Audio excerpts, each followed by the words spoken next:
नमस्कार दोस्तों, the engineers class के यूट्यूब चैनल पर आपका हार्दिक अभिनंदन है। मित्रों, आज जो हम पढ़ेंगे, आज हम राष्ट्रपति का एक बेहद इम्पोर्टेंट एक भाग है जिसको हम पढ़ रहे हैं और जिसके ऊपर हम चर्चा करेंगे वो है राष्ट्रपति पर महाभियोग प्रक्रिया। महाभियोग प्रक्रिया, ठीक है। बहुत अच्छा एक टॉपिक है हमारा। आज सारी जो बातें होनी है क्लास में वो केवल इसके ऊपर चलेंगी, ठीक है, कि राष्ट्रपति पर महाभियोग की प्रक्रिया। देखो, क्वेश्चन तो हमारा यहीं पर एक बन चुका है कि यदि आपसे एग्जामिनर ये पूछे कि राष्ट्रपति पर महाभियोग की प्रक्रिया किस अनुच्छेद के तहत लगाई जाती है, तो राष्ट्रपति पर जो महाभियोग की प्रक्रिया लगाई जाती है वो अनुच्छेद संख्या 61 के तहत लगाई जाती है, ठीक है। कि राष्ट्रपति पर महाभियोग की प्रक्रिया कौन से अनुच्छेद के तहत लगाई जाती है? 61 के तहत लगाई जाती है, ठीक है। इतनी बात। अब बात यह है कि राष्ट्रपति पर जो महाभियोग की प्रक्रिया लगाई जाती है वो कब लगाई जाती है, ठीक है। तो कब लगाई जाती है राष्ट्रपति पर महाभियोग की प्रक्रिया? जब राष्ट्रपति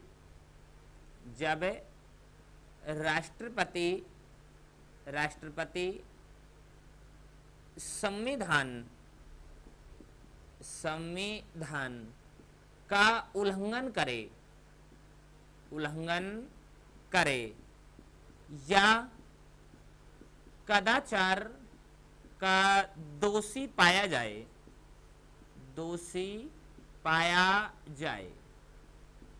ठीक है। तो बात को समझे यहाँ पे, यदि राष्ट्रपति जो है वो संविधान का उल्लंघन करे या फिर वो कदाचार का दोषी पाया जाए तो उस पर हम महाभियोग की प्रक्रिया लगा सकते हैं, ठीक है। कि राष्ट्रपति के ऊपर महाभियोग की प्रक्रिया लगेगी कब? जब राष्ट्रपति या तो संविधान का उल्लंघन करे या कदाचार का दोषी पाया जाए तो उस पर महाभियोग की प्रक्रिया लगेगी, अनुच्छेद संख्या 61 के तहत है, ठीक है। अब आगे देखते हैं कि राष्ट्रपति पर जो महाभियोग की प्रक्रिया का जो प्रस्ताव है, राष्ट्रपति पर महाभियोग की प्रक्रिया का जो प्रस्ताव है वो संसद का कौन सा सदन लेकर आता है, ठीक है। यहीं पर देखते हैं हम, यानी ये हमने संसद बनाया, ठीक है। और संसद के सदन होते हैं दो, एक होता है राज्यसभा और दूसरा होता है लोकसभा, ठीक है। तो ये हमारा क्वेश्चन है आपके सामने कि राष्ट्रपति पर महाभियोग की प्रक्रिया का जो प्रस्ताव जो लेकर के नहीं आता है वो कौन सा सदन लेकर आता है? तो ध्यान दे, संसद का कोई सा भी सदन लेकर आ सकता है। आपको यहां पर लिखना है कोई सा भी सदन लेकर आ सकता है, लेकिन ध्यान दें कितने सदस्य लेकर आ सकते हैं? 1/4 सदस्य, ठीक है। देखिए, समझे वापस, यदि राष्ट्रपति पर महाभियोग की प्रक्रिया का जो प्रस्ताव लेकर आता है वो संसद का कोई सा भी सदन लेकर आ सकता है, लोकसभा भी लेकर आ सकता है और राज्यसभा भी लेकर आ सकता है। अब क्वेश्चन ये आए कि संसद का कोई सा भी सदन कितने सदस्य ऐसा प्रस्ताव लेकर आ सकते हैं? तो यदि राज्यसभा लेकर आएगा तो राज्यसभा के कितने सदस्य लेकर आ सकते हैं? 1/4। और यदि लोकसभा लेकर आएगा तो लोकसभा के भी कितने सदस्य ऐसा प्रस्ताव लेकर आ सकते हैं? 1/4 सदस्य ऐसा प्रस्ताव लेकर आ सकते हैं, ठीक है। ध्यान देने की बात यह है कि ये जो प्रस्ताव है ये 1/4 जो सदस्य प्रस्ताव लेकर आते हैं ये राष्ट्रपति को 14 दिन पूर्व सूचना देकर ला सकते हैं, ठीक है। यानी किसको? राष्ट्रपति को 14 दिन पूर्व सूचना देकर ला सकते हैं। देखिए, आपके पास फिर एक क्वेश्चन आया है कि संसद का कोई सा भी सदन राष्ट्रपति को कितने दिन पूर्व सूचना देकर प्रस्ताव लेकर आ सकते हैं? तो कितने दिन पूर्व सूचना दी जाती है? 14 दिन पूर्व सूचना देकर ऐसा प्रस्ताव लाया जा सकता है। ठीक है, यहां तक कोई परेशानी है तो आप बताइए, है ना। पहली बात, राष्ट्रपति पर महाभियोग की प्रक्रिया कौन से अनुच्छेद में है? 61 में। दूसरा, कब लाई जाती है? जब राष्ट्रपति संविधान का उल्लंघन करे या कदाचार का दोषी पाया जाए। संसद का कौन सा सदन प्रस्ताव लेकर आता है? कोई सा भी, यानी राष्ट्रपति के ऊपर जब महाभियोग की प्रक्रिया लगाई जाएगी तो इस प्रस्ताव को कौन सा सदन लेकर आ सकता है? कोई सा भी, राज्यसभा भी लेकर आ सकता है और लोकसभा भी। दोनों के कितने सदस्य लेकर आ सकते हैं? यदि लोकसभा के लेकर आएंगे तो इसके 1/4, यदि राज्यसभा के लेकर आएंगे तो इसके 1/4 सदस्य ऐसा प्रस्ताव लेकर आएंगे। लेकिन ये प्रस्ताव लेकर के नहीं तो आएंगे, लेकिन राष्ट्रपति को इसकी सूचना कितने दिन पहले दी जाएगी? इसकी सूचना जो दी जाएगी वो कितने दिन पहले दी जाएगी? 14 दिन पूर्व सूचना देकर लाया जा सकता है। अब बात यह है, जब संसद में इसके ऊपर इस प्रस्ताव के ऊपर चर्चा चल रही है या मतदान चल रहा है, कुछ भी चल रहा है, तो क्या वहां पर राष्ट्रपति उपस्थित होगा? तो बात यह है, राष्ट्रपति वहां पर उपस्थित हो सकता है या वो अपना कोई प्रतिनिधि वहां पर भेज सकता है, लेकिन किसी भी स्थिति में वो मत नहीं देगा। ठीक है, कैसी भी स्थिति में क्या नहीं दे सकता? मत नहीं दे सकता, वो केवल अपना पक्ष प्रस्तुत कर सकता है। ठीक है, अब हम आगे देखते हैं। तो अब आगे की बात यह है, यदि संसद के दोनों सदन, यदि संसद के दोनों सदन का मतलब है राज्यसभा और दूसरा कौन सा है? लोकसभा। ठीक है, यदि संसद के दोनों सदन अपने अलग अलग 2/3 बहुमत से प्रस्ताव पारित कर देते हैं। ठीक है, इधर लिखते हैं हम, यदि संसद के दोनों सदन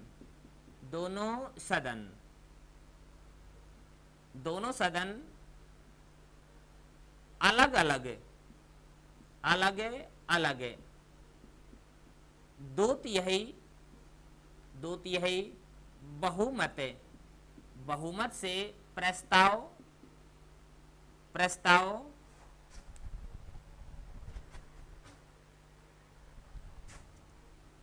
ठीक है, ये इसको थोड़ा सा हटाया हमने, बहुमत से प्रस्ताव पारित कर दें तो राष्ट्रपति को निश्चित तिथि के अनुसार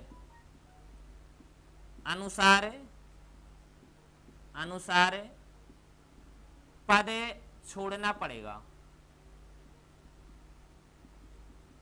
ठीक है, अब बात को समझिए। देखो यहां पर क्या आया है, यदि संसद के दोनों सदन, यानी बात यह है राज्यसभा भी कितने सदस्य? 2/3 सदस्य, और लोकसभा के भी कितने सदस्य? 2/3 सदस्य। यदि ये अलग अलग एक साथ नहीं है, कहीं हम ये कहें कि संसद के 2/3 बहुमत से प्रस्ताव पारित हो जाए, नहीं, संसद के दोनों सदनों के, यानी राज्यसभा के 2/3 बहुमत से और लोकसभा के 2/3 बहुमत से यदि अलग अलग प्रस्ताव पारित हो जाता है तो राष्ट्रपति को पद छोड़ना पड़ेगा। हम इसे क्या कहते हैं? महाभियोग की प्रक्रिया। ठीक है, तो ध्यान दें कि जब राष्ट्रपति पर जो महाभियोग की प्रक्रिया लगाई जाती है और वो तभी पूर्ण होगी जब संसद के दोनों सदन अलग अलग, यानी राज्यसभा 2/3 बहुमत से प्रस्ताव पारित करे और लोकसभा भी 2/3 बहुमत से प्रस्ताव पारित करे, तो राष्ट्रपति को अपना पद छोड़ना पड़ेगा, अर्थात उस पर महाभियोग की प्रक्रिया क्या हो जाती है? संपूर्ण हो जाती है। ठीक है, इस प्रकार ये आपकी महाभियोग की प्रक्रिया जो अनुच्छेद 61 में।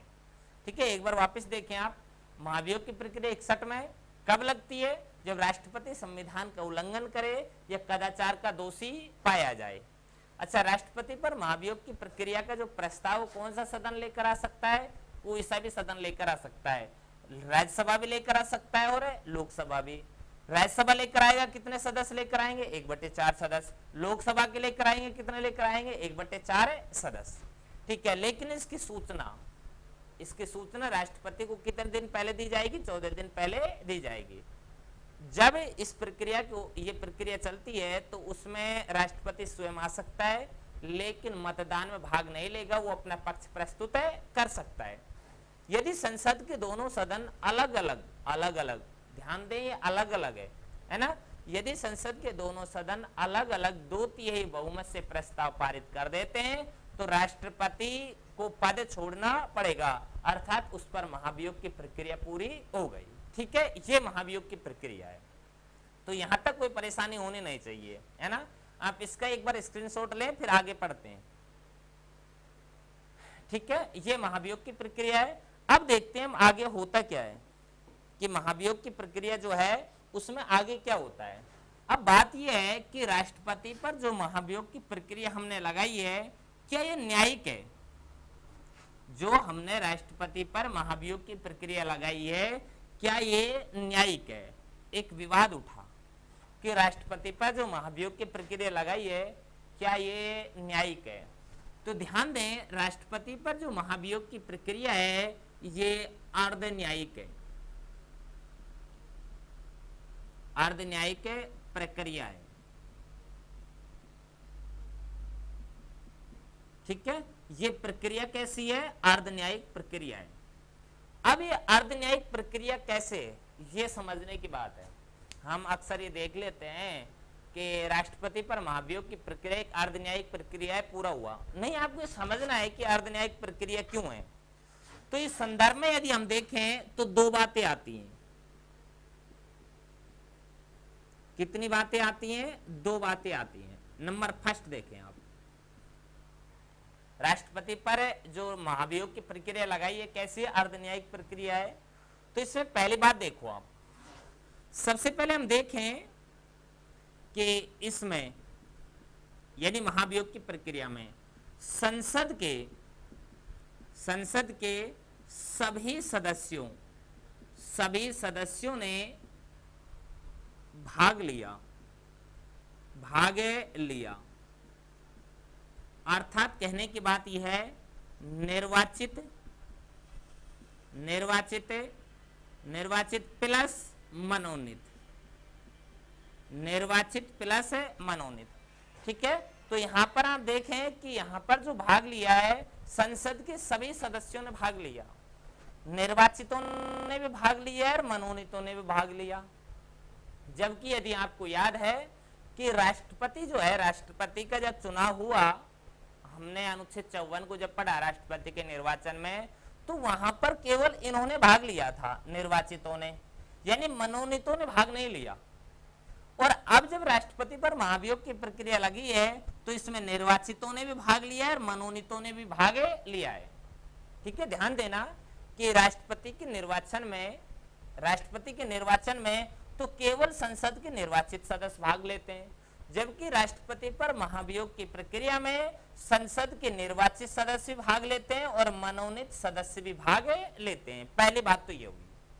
अब आप दूसरी बात देखो कि दूसरी बात क्या आई। तो दूसरी बात को यदि आप समझें, तो दूसरी बात यदि आप देखें तो देखें कि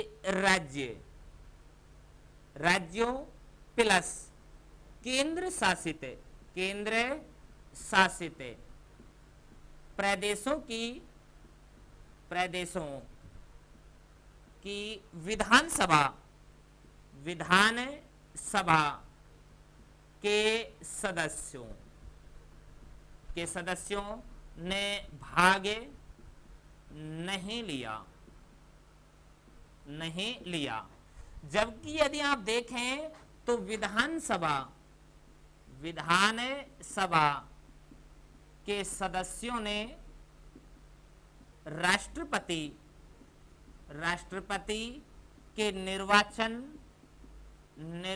में भाग लिया। आई बातें कुछ समझ में? देखो, आपने जब अनुच्छेद 54 पढ़ा राष्ट्रपति का निर्वाचन, तो राष्ट्रपति के निर्वाचन में हमने ये देखा था कि संसद के केवल निर्वाचित सदस्य भाग ले रहे थे और विधानसभाओं के भी निर्वाचित सदस्य भाग ले रहे थे। चाहे केंद्र शासित प्रदेशों की विधानसभाएं, दिल्ली पुडुचेरी की बात करें या हम राज्यों की विधानसभाओं की बात करें। लेकिन अब यहां पर देखें, अब जब राष्ट्रपति पर महाभियोग की प्रक्रिया लगी तो राज्य और केंद्र शासित प्रदेशों की जो विधानसभा के सदस्य हैं उन्होंने भाग नहीं लिया। यानी महाभियोग की प्रक्रिया में केवल संसद के सदस्य भाग लेते हैं, सभी सदस्य भाग लेते हैं, निर्वाचित भी और मनोनीत भी। जबकि जब निर्वाचन हुआ तो निर्वाचन में संसद के निर्वाचित सदस्य भाग लेते हैं तथा साथ में ही विधानसभाओं के निर्वाचित सदस्य भी भाग लेते हैं। ठीक है, तो ये कुछ बातें थी, इसलिए हम इसको क्या कहते हैं, ये अर्ध न्यायिक प्रक्रिया। आपको समझ आई होगी। देखो आज का जो एग्जामिनर है तर्क वितर्क के बहुत अच्छे क्वेश्चन बनाता है। एक ऐसे आएगा क्वेश्चन, निम्नलिखित में से असत्य कथन है, असत्य कथन को छाटिए। तो आपके सामने आएगा कि राष्ट्रपति के निर्वाचन में संसद के केवल निर्वाचित सदस्य भाग लेते हैं, बिल्कुल सही बात है। राष्ट्रपति पर महाभियोग की प्रक्रिया में संसद के सभी सदस्य भाग लेते हैं, बिल्कुल लेते हैं।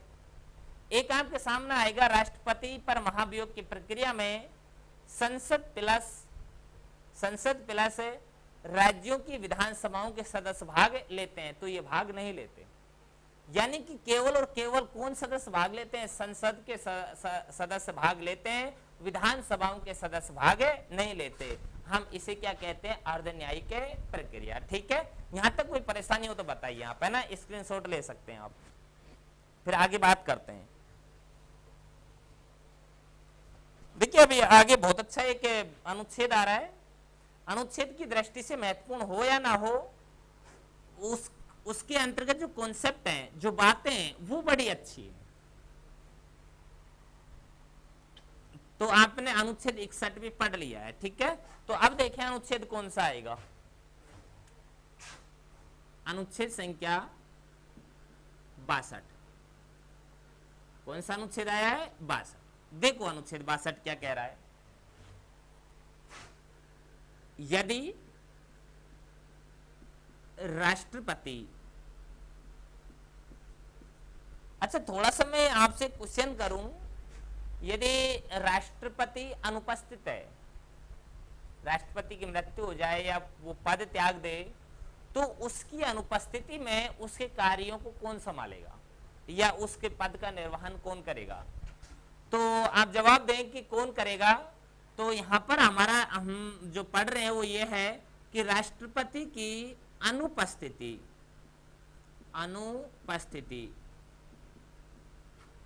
में उसके पद का निर्वाहन कौन करता है। तो उसके पद का जो निर्वहन करता है वो करता है उपराष्ट्रपति। ठीक है, अच्छा क्वेश्चन है कि राष्ट्रपति की अनुपस्थिति में उसके कार्यों को कौन संभालता है। तो राष्ट्रपति की अनुपस्थिति में उसके कार्यों को कौन संभालता है, उपराष्ट्रपति संभालता है।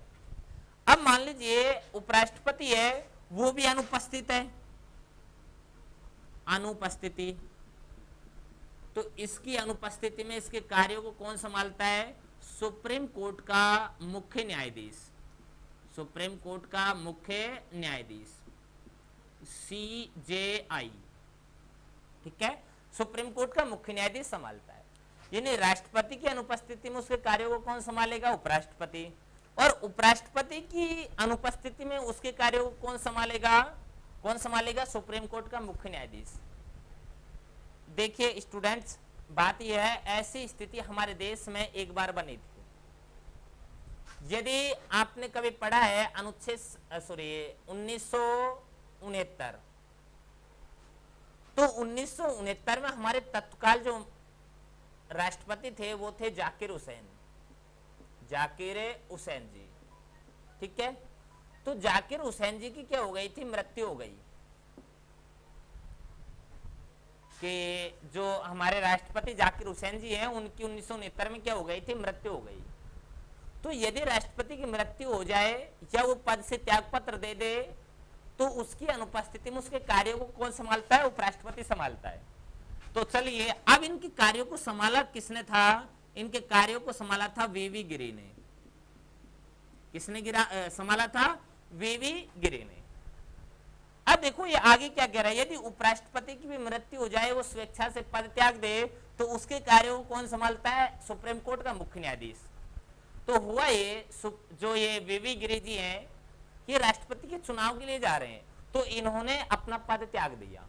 इन्होंने क्या दे दिया? त्याग पत्र दे दिया, त्याग पत्र। जैसे ही इन्होंने त्याग पत्र दिया, तो अब हमको कहां पर चलना है? इनकी अनुपस्थिति में कहां पर चलना है? सुप्रीम कोर्ट के मुख्य न्यायाधीश। तो उस समय सुप्रीम कोर्ट के जो मुख्य न्यायाधीश थे, जो सीजीआई थे, वो थे एम हिदायतुल्ला, एम हिदायतुल्ला। तो इन्होंने कार्यों को संभाला। और ये बहुत बार ये एग्जाम में पूछा गया क्वेश्चन है कि सुप्रीम कोर्ट का एकमात्र मुख्य न्यायाधीश जिसने राष्ट्रपति के कार्यों को संभाला या उनके पद का निर्वहन किया, तो कौन मिलता है? एम हिदायतुल्ला। कब की घटना है? 1969, 20 जुलाई 1969। ठीक है, तो ये भी एक अच्छा कॉन्सेप्ट है कि 1969 में जाकर हुसैन जी की मृत्यु के बाद में उनके कार्यों को किसने संभाला? वीवी गिरी ने संभाला। वीवी गिरी जी ने जब त्यागपत्र दिया, जो उपराष्ट्रपति थे, इन्होंने जैसे त्यागपत्र दिया, तो सुप्रीम कोर्ट के मुख्य न्यायाधीश एम हिदायतुल्ला ने इनके कार्यों को संभाला। ठीक है मित्रों, अब आज जो आपने पढ़ा अनुच्छेद संख्या 61 राष्ट्रपति पर महाभियोग की प्रक्रिया, अनुच्छेद संख्या 62 कि राष्ट्रपति की अनुपस्थिति में उनके कार्यों को उपराष्ट्रपति और उपराष्ट्रपति की अनुपस्थिति में सुप्रीम कोर्ट का मुख्य न्यायाधीश। ध्यान एक और देना कि राष्ट्रपति का पद अनिवार्य रूप से 6 माह में भर लिया जाएगा। यानी राष्ट्रपति का पद अधिकतम कितने समय के लिए रिक्त रह सकता है? 6 माह। यानी 6 माह में हमको राष्ट्रपति का चुनाव कराना ही पड़ेगा। ठीक है, तो आज की जो क्लास है उसको हम मित्रों यहीं पर ही समाप्त करते हैं। धन्यवाद है।